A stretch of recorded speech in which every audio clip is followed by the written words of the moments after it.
Good evening mga guys. Ngayong gabi na naman ay pupunta na naman tayo sa sa palengke. Bibili ako ng kailangan doon dahil bukas magpapansit kami para may paninda. Nasamahan nyo.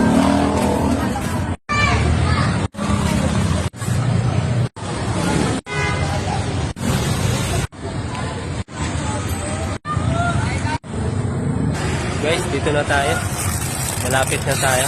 Bali, doon kami bibili sa suki namin para mas mura.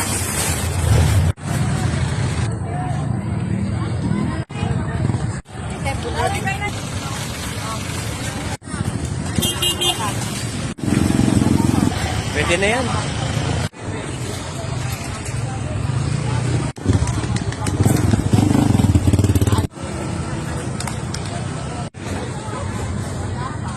At yun mga katambay, natapos na.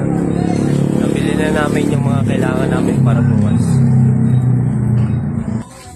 Mga katambay, oh, tingnan nyo. Ngayon ko lang nalaman yung pauwi na ako, ganito pala tsinelas ko. Gagi talaga.